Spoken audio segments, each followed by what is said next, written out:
दोस्तों, आज के वीडियो में मैं आपको रेस्ट पैरामीटर के बारे में बताऊंगा। जावा स्क्रिप्ट का एक इम्पॉर्टेंट ये फीचर है जो ES6 के बाद आया है। तो मैं ऐसा करता हूँ, विजुअल स्टूडियो कोड में चलता हूँ। यहाँ पर जो आप देख रहे हैं कि index.html जो देख रहे हैं ना, इसमें मैंने क्या रखा है, एक जावा स्क्रिप्ट का फाइल का लिंक किया हूँ। अब जो है आप स्क्रिप्ट में चल के देखिए। तो स्क्रिप्ट में मैं रेस्ट पैरामीटर के बारे में बताऊंगा। ये ES6 का फीचर है जो 2015 में जो ES6 आया था जावा स्क्रिप्ट का, उसमें ये फीचर इंक्लूड किया गया। अगर मेरा पिछला वीडियो अगर आपने देखा होगा ना, अरे इन डिटेल, उसमें मैंने बताया था कि कोई फंक्शन जो होता है ना, तो फंक्शन का कुछ भी नाम हो सकता है। तो पहले जावा स्क्रिप्ट में क्या था कि उसके फंक्शन के जो पैरामीटर पास करते हैं, आर्गुमेंट पास करते हैं। देखिए, पैरामीटर और आर्गुमेंट में फर्क होता है। जो डेटा आप पास करते हैं, जैसे 1 2 आपने पास किया, तो ये आर्गुमेंट बोलते हैं। जब कॉल करते हैं तो उसमें आर्गुमेंट बोलते हैं। जो डेटा आप यहाँ देते हैं जो भी, तो उसको हम पैरामीटर बोलते हैं। तो जावा स्क्रिप्ट में ऐसा कोई पहले फीचर था नहीं एग्जैक्टली कि कोई हम यहाँ पर पैरामीटर दें। अगर देते हैं तो दे सकते हैं, लेकिन ऐसा कोई रूल नहीं था। बाद में जावा स्क्रिप्ट में रूल निकाला कि आप दे सकते हैं।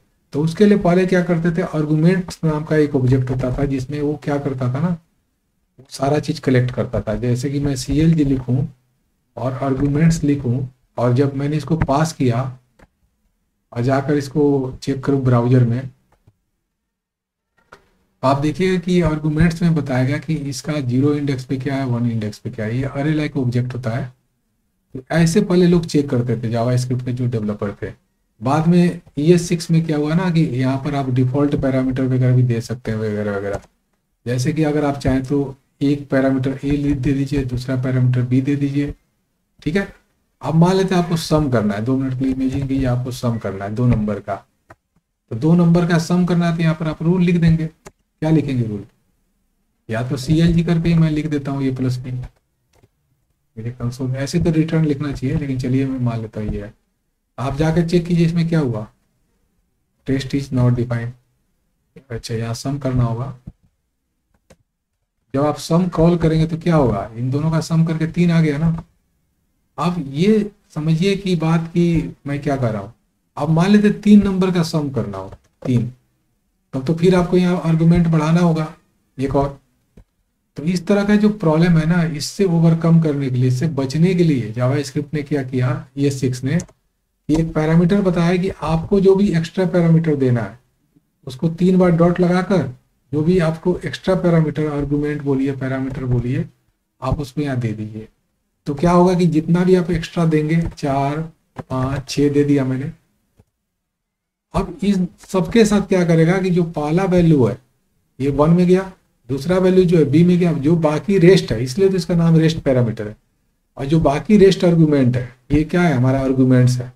ये सारे आर्गुमेंट इस ARG में चला जाएगा।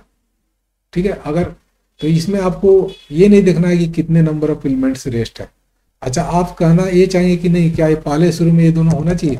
कोई जरूरी नहीं, आप ऐसे भी डायरेक्ट दे सकते हैं। तो ये सारे एलिमेंट जो ARG में जाएगा। लेकिन अगर मान लेते हैं आपने A और B दे दिया, 2 मिनट के लिए इमेजिन कीजिए। अब इस केस में क्या है ना, तो हमेशा एक रूल रखना है कि अगर आप ARG को शुरू में नहीं रख सकते हैं, मतलब मेरा कहने का मतलब है कि ऐसा नहीं लिख सकते हैं कि आप पहले ARG लिख दें और उसके बगल में A और B लिखें। अगर आप लिखेंगे तो ये गलत है।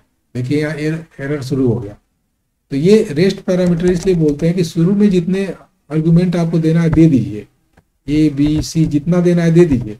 लेकिन जो बाकी रिमेनिंग है, जो रेस्ट है, रेस्ट मतलब बाकी, उसके लिए आप रेस्ट पैरामीटर यूज करते हैं। और ये जो है आपको ये एक्सेप्ट करेगा इसकी वैल्यू को। जब ये एक्सेप्ट करेगा तो आप सोचिए कि क्या क्या रिटर्न करेगा। मैं यहाँ ARG करके चेक करता हूँ क्या रिटर्न करता है। ठीक है ना, इसको चेक करते हैं। जाकर देखिए यहाँ पर, ये आपको एक अरे रिटर्न कर रहा है। तो हमेशा क्या करता है कि ये अरे रिटर्न करता है। ठीक है।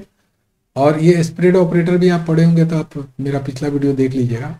तो इस तरीके से ये क्या करता है कि आपको अरे, हमेशा ये अरे ही रिटर्न करता है, याद रखिएगा। ये अरे रिटर्न करता है। तो ये 5 3 5 6 8, ये इसको रिटर्न करेगा। 3 5, 1 मिनट 3 लिया हो ना, तो ये 1 2 3 तो हटा देगा, 5 6 8 देगा। ठीक है, तो इस तरीके से आपका क्या करता है कि रेस्ट पैरामीटर वर्क करता है। ठीक है, अच्छा इसकी लेंथ भी आप पता कर सकते हैं। जो पहले क्या होता था ना, यहाँ एक प्रॉपर्टी आ रहा है, उसको गौर कीजिए कि अगर आपको पहले चेक करना होता था कितने पैरामीटर है, तो आपको ये रेस्ट पैरामीटर कितने हैं, 3 आ रहा है, इसमें एडिशनल कितना आ रहा है आर्गुमेंट, इसकी चेक करनी हो तो ERG डॉट लेंथ होता था। जबकि पहले आप क्या करते थे ना, CLG वाला आर्गुमेंट्स वाला टेक्निक देखेंगे ना, आर्गुमेंट्स वाले में क्या होता था, यही काम थोड़ा सा अलग होता था क्योंकि वो एग्जैक्टली अरे होता नहीं था। तो देखिए इस केस में क्या होता था, आर्गुमेंट्स में कितना आया, 6 आया, जबकि आप वही काम आप क्या कर रहे हैं, रेस्ट पैरामीटर से कर रहे हैं। मतलब ये मॉडर्न टेक्निक है आपका है, और ये जो है पुराना टेक्निक है।